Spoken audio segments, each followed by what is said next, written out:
Yes, reka nongere mbasuhuze kandi mbifurize kugira ibihe byiza nshuti bakunzi ba Ibendera TV.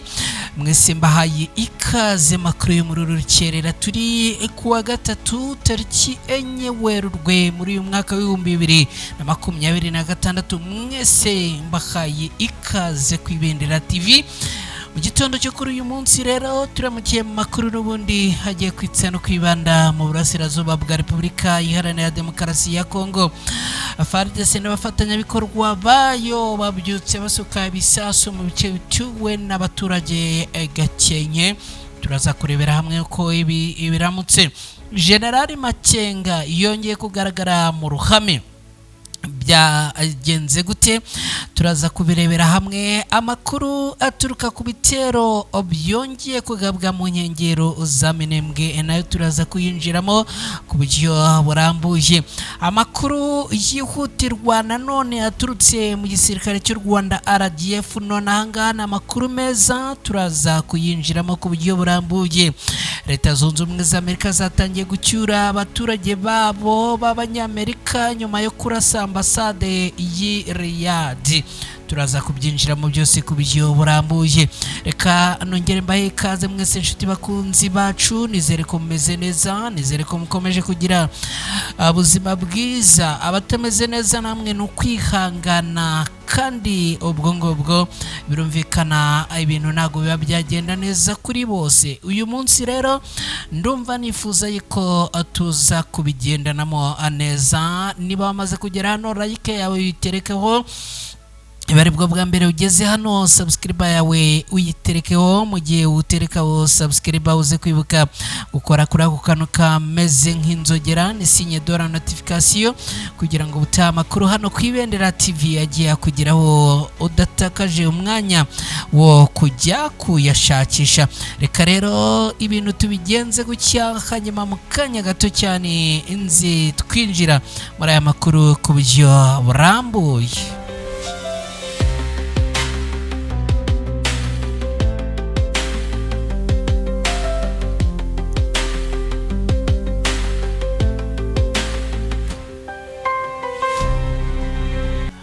Yes, abantu mwese rero muherereye mu turere dutandukanye tugize igihugu cy'u Rwanda tubahaye ikaze. Ahubwo ndavuga baherereye muri Kayonza, bari muri Nyagatare, abari muri Kirehe, abari muri Gatsibo, abari Bugesera, abari Gasabo, abari Kicukiro, abari Nyarugenge, abari Gicumbi, Gakenke, Rubavu, Musanze, abari iyo hirya za Karongi, za Ngororero, abari Ihuye, abari Gisagara, abari Rusizi, mwese tubahaye ikaze muri aya makuru. Abari muri Repubulika Iharanira Demokarasi ya Kongo, abari mu Burundi, abari Uganda, abari Kenya, abari Tanzania, abari Sudan, abari Malawi, abari Mozambique, abari muri Leta Zunze Ubumwe za Amerika, abari mu Bufaransa, abari mu Buholandi, abari Norvege, abari Canada n'ahandi hose hatandukanye tubahaye ikaze muri aya makuru yo muri rukerera. Munyemerere rero twinjire twihuse muri aya makuru ku buryo burambuye. FARDC n'abafatanyabikorwa bayo babyutse basuka ibisasu mu bice bituwe i Gakenke. Igisirikare cya Repubulika Iharanira Demokarasi ya Kongo FARDC n'abafatanyabikorwa bacyo babyutse basuka ibisasu mu bice bituwe cyane mu Minembwe mu ntara Kivu y'Amajyepfo muri Repubulika Iharanira Demokarasi ya Kongo. Amakuru avuga kandi ko usibye muri rukerere rw'uyu munsi no ku munsi w'ejo ahari hongeye gusukwa ibisasu byinshi. Itangazo ryashyizwe ahagaragara na Alliance Fleuve Congo 23 rivuga ko abarwanyi bo ku ruhande rwa leta ya Kongo bongeye kugaba ibitero muri ibi bice bituwe n'abaturage b'Abanyamurenge. Bikavugwa rero ko ingabo z'ubutegetsi bwa Kinshasa FARDC bafatanyije n'ingabo z'u Burundi n'abacanshuro ndetse nabo muri FDLR ndetse na Wazalendo bongeye gukora amahano akomeye bakoresheje drone n'imbunda zirasa kure abakarasa mu bice bituwe cyane Gakenke no mu nkengero zaho muri Minembwe. Ibitero ngo byibasiye abaturage b'abasivile ndetse n'ibirindiro bya Alliance Fleuve Congo M23 nko itangazo ryashyizwe ahagaragara n'umuvugizi wa Alliance Fleuve Congo M23 bwana Lawrence Kanyuka ari bivuga mu makuru aba bashyize ahagaragara bavuga ko ngo ingabo za Alliance Fleuve Congo M23 ziteguye byimazeho kwirwanaho no kurinda abaturage b'abasivile bakorana ubushake discipline ndetse no kumva ko bafite inshingano zo gukunda igihugu imbere y'ihuriro ry'abagizi ba nabi yiyemeje kubiba urupfu no kurimbura nk'uko itangazo ribivuga. Kugeza ubu rero ibintu bikaba bikomeje gufata intera yo ku rwego rwo hejuru. General Sultan Makenga wa Alliance Fleuve Congo M23 yongeye kugaragara mu ruhame.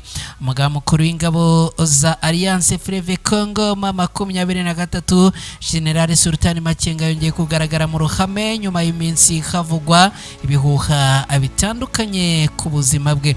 Ku munsi w'ejo bundi kuwa mbere tariki 2 Werurwe nibwo Makenga yagaragaye mu kigo cya gisirikare cya Rumangabo giherereye muri teritwari ya Rucuru ubwo yari yitabiriye umuhango wo gusoza amahugurwa ku basirikare bo mu mutwe udasanzwe 1518 Alliance Fleuve Congo M23 yungutse. General Makenga mu ijambo yahavugiye yagaragaje impungenge z'ibitero bya drone ingabo za leta ya Kongo Kinshasa zikomeje kugaba mu duce dutuwe n'abaturage benshi ku buryo abenshi babitakarizamo ubuzima. Uyu mu butumwa yahaye bari abakomando yabasabye gusanga nta gukererwa bagenzi babo bari ku mirongo y'urugamba itandukanye mu rwego rwo gukomeza ubutumwa bwo kubohora no kurinda Repubulika Iharanira Demokarasi ya Kongo. Aha yagize ati ingabo za FARDC ni ingabo zirangwa n'imigirire mibi itandukanye kandi niyo turwanya. Yewe n'umuyobozi wazo Kisekedi ubwe yavuze ko ingabo ze ari za abasabirizi. Ibyo byerekana ko ari we musabirizi mukuru. Mwanze kuguma mu ngabo z'abasabirizi muhitamo kwihuza n'ingabo zigamije kwishyira ukizana mu rwego rwo kubohora igihugu cyanyu, abavandimwe banyu ndetse n'abanyekongo bose. General Makenga yakomeje agira ati ndababwiye nti guhera uyu munsi tariki 2 Werurwe muri abasirikare ba ARC mwarangije amahugurwa yanyu ubu mushobora kwambara ingofero zanyu. General Makenga yongeye kugaragara mu ruhame nyuma y'igihe kigera ku cyumweru havugwa ibihuha bitandukanye ku buzima bwe. Ni nyuma y'igitero cya drone ingabo za leta ya Kongo zagabye mu gace ka Rubaya kwa 24 Gashyantare muri uyu mwaka w'2026 akikica abasirikare ba Alliance Fleuve Congo M23 barimo Colonel Wiringoma wari umuvugizi w'igisirikare cy'aba barwanyi. Nyuma ya kiriya gitero hakwirakwijwe inkuru z'uko General Makenga nawe yaba yishwe mu gihe izindi zavugaga ko yakomeretse bikomeye, ariko hakaba yongeye kugaragara mu ruhame ari tayari. Dukomeje n'aya makuru, nyemerera twerekeze ku bitero byagabwe mu nkengero za Minembwe muri Kivu y'Amajyepfo muri Repubulika Iharanira Demokarasi ya Kongo, aho amakuru aturuka mu misozi miremire y'umurenge mu ntara Kivu y'Amajyepfo agaragaza ko mu gitondo cyo ku munsi w'ejo saa 11 za mu gitondo ahagaragaye ibitero bikomeye kandi biremereye cyane, aho ingabo z'ihuriro rishyigikiye ubutegetsi bwa Repubulika Iharanira Demokarasi ya Kongo zagabye ibitero bikomeye mu bice bituwe cyane n'abaturage birimo Gakenke, Bidegu na Mikenke muri teritwari ya Mwenga muri Kivu y'Amajyepfo muri Repubulika Iharanira Demokarasi ya Kongo. Izi ngabo zo ku ruhande rwa leta ya Kongo zirimo iz'u Burundi, iza FARDC, iza Angola hamwe n'imitwe ya Wazalendo na FDLR, umutwe ugizwe n'abasize bakoze jenoside mu Rwanda. nk'uko amakuru abivuga ibi bitero byakozwe hifashishijwe indege zitagira abapilote zizwi nka drone z'intambara n'imbunda ziremereye zirasa kure, bikibasira uduce dutuwe cyane, aho bivugwa ko byagabwe hatarobanuwe, ahari abasivile n'ibirindiro byatwirwaneho na M23. Minembwe iherereye mu misozi miremire yo mu burasirazuba bwa Repubulika Iharanira Demokarasi ya Kongo, hamaze igihe ari hamwe mu nkingi z'amakimbirane yashingiye ku mutekano, politike n'amateka y'akarere. Uduce twa Gakenke dutuwe n'abaturage benshi, bityo ikoreshwa ry'intwaro ziremereye nk'ikoranabuhanga rya drone mu bice nk'ibi rikaba rishobora guteza ingaruka zikomeye kandi ziremereye ku buzima n'umutekano by'abasivile. Amakuru aturuka ku baturage aravuga ko humvikanye urusaku rw'iturika rikomeye ndetse n'amasasu y'imbunda ziremereye mu rukerera, ibintu byateye ubwoba n'ihungabana y'abaturage bashakaga ubuhungiro. Ku ruhande rwa twirwanaho na M23 hatangajwe ko ingabo zabo zahise zishyirwa mu myiteguro yuzuye yo kurinda ibirindiro byazo no gukumira ko abaturage bagerwaho ingaruka n'ibitero. Abayobozi b'iyi mitwe bavuga ko abakomeje kwitwara mu buryo bwitondewe, abafite kandi intego yo kurinda abasivile no gusigasira aho abagenzura. Bashimangira ko abahanganye n'icyo bise ihuriro ry'ingabo zishyize hamwe rigamije guteza umutekano muke no gukwirakwiza imvururu, bagahamya ko abazakomeza kwirwanaho mu rwego rwo guhangana n'ibitero bavuga ko byateguwe n'ubutegetsi bwa Kinshasa. Kivu y'Amajyepfo na Kivu y'Amajyaruguru hamaze imyaka irenga 20 yose hibasiwe n'intambara n'imitwe yitwaje intwaro. Twirwano yatangiye kuvugwa mu mwaka w'2017 ubwo abanyamurenge batangiraga kwibasirwa n'ibitero bya Mayimayi na FDLR, bivugwa ko abafashwagamo n'ingabo za FARDC. Uyu mutwe twirwanaho washinzwe ugamije kurwanirira abanyamurenge n'inyungu zabo, mu gihe bemeza ko umugambi wa leta ari uwo kubarimbura. Ibintu bikaba bikomeje gukomera no gufata intera, mu gihe ku rundi ruhande umutwe wa M23 wagaragaye bwa mbere mu mwaka w'2012 uza gutsindwa no gusubira inyuma mbere yo kongera kwiyubaka mu myaka yakurikiyeho mu buryo bwahinduye isura y'umutekano muri ako karere. Hanyuma rero reka munyemerere dukomeje n'aya makuru twerekeze muri ya nkuru nababwiye. Ni inkuru nziza iramutse muri iki gitondo ivugwa mu gisirikare cy'u Rwanda RDF. Ingabo z'u Rwanda zitwa Rwabati 1 ziri mu butumwa bw'amahoro bw'umuryango w'abibumbye muri Sudani y'Epfo zambitswe imidari y'ishimwe na Loni mu rwego rwo kubashimira uruhare rwabo mu bikorwa byo kubungabunga amahoro. Umuhango wo gutanga iyi midari wabereye ku cyicaro cy'ubutumwa bw'izi ngabo cya Tumbingi Juba, umurwa mukuru wa Sudani y'Epfo. Uyu muhango wayobowe na Major General Robert Yawa Fram, umugaba mukuru wungirije w'ingabo za UNMC, wagaragaje ko uwo mudari ari ikimenyetso gikomeye cy'ubwitange n'umurava mu kazi. Yagize ati umudari wa Loni mwahawe uyu munsi ni ikimenyetso cy'ubunyangamugayo, imyitwarire myiza, kwitanga no gukomeza ku nshingano zo kubungabunga amahoro. Ugaragaza kandi iminsi myinshi y'akazi mu bihe bikomeye, amajoro yo kurara ku burinzi no mu bikorwa bitandukanye, ndetse no ubutwari bwo gukomera ku nshingano mu bihe bitoroshye. N'umudari rero ukorerwa ntutangwa gutyo gusa. Major General Aframu yanashimiye guverinoma y'u Rwanda n'ingabo z'u Rwanda RDF kubwo gukomeza kohereza ingabo zifite imyitwarire myiza, ubushobozi n'ubunyamwuga mu butumwa bwa UNMISS. Umuyobozi wa Rwan Lieutenant Colonel Paul Ndushabandi yashimye abasirikare abagize uwo mutwe kubw'umuhate, kwihangana n'ubutwari no kwitanga bagaragaje mu gihe cy'amezi 10 bamaze mu butumwa. Ageze ati ndashishikariza Rwan ya mbere gukomeza uyu muhate mu gihe gisigaye cy'ubutumwa.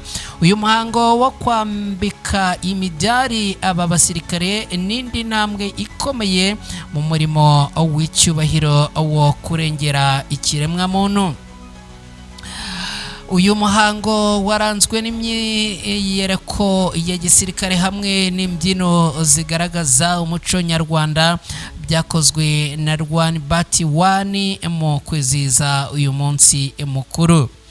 Ngibyo rero ibivugwa ikaba ari inkuru nziza ituruka mu gisirikare cy'u Rwanda, by'umwihariko abangaba baherereye ahangaha muri iki gihugu.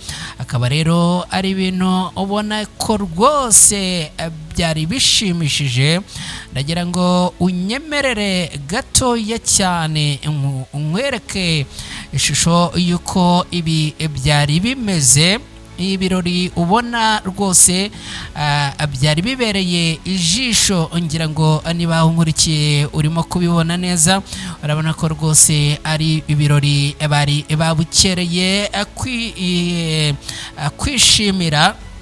Hanyuma rero aba basirikare uretse nanone kuba ibi bimeze gutya, reka nanone nkwereke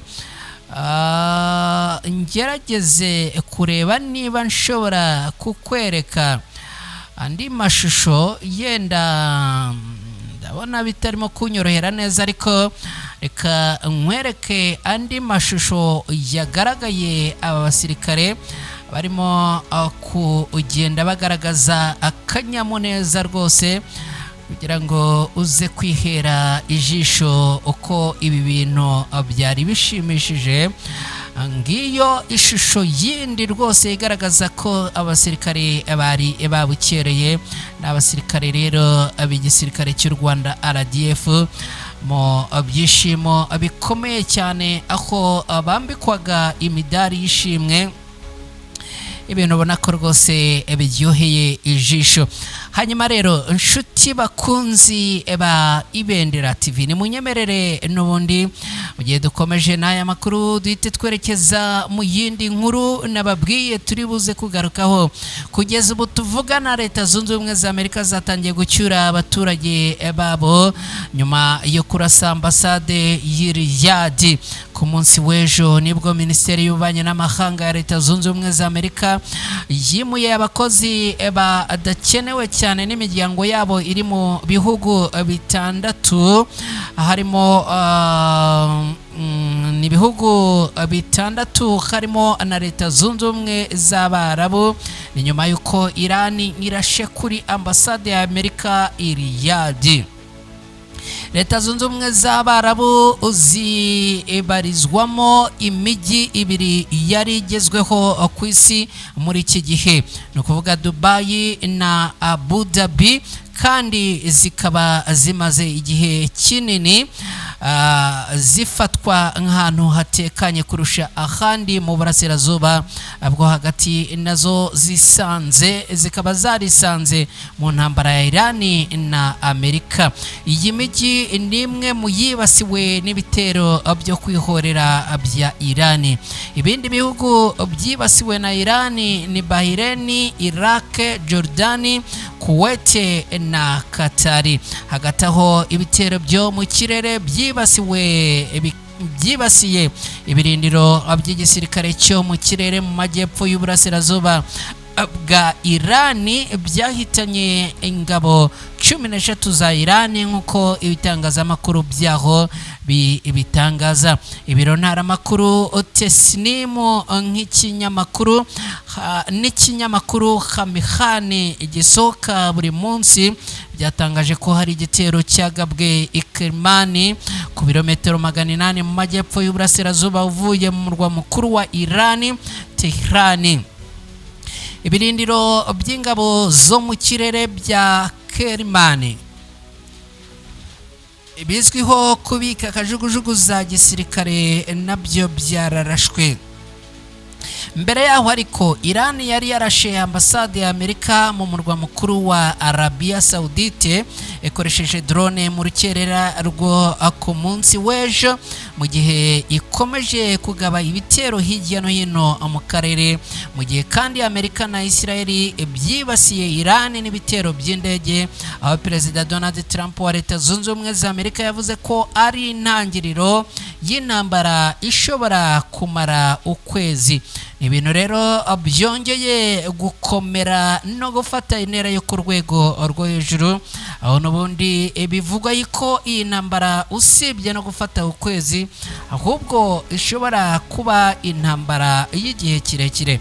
Shuti bakunzi bacu hano ku Ibendera TV, ni munyemerere mbashimire cyane, shimire cyane cyane mwe mwabanya natwe muri aya makuru, by'umwihariko mwe mukomeza kudukunda no kudukurikira. Ndabasaba munkorere like niba ari bwo bwa mbere ugeze hano, kandi ndagusaba kunkorera subscribe. Hanyuma amakuru ku Ibendera TV nakagaruka, mwirirweho, mugire umunsi mwiza, mugire amahoro n'amahirwe.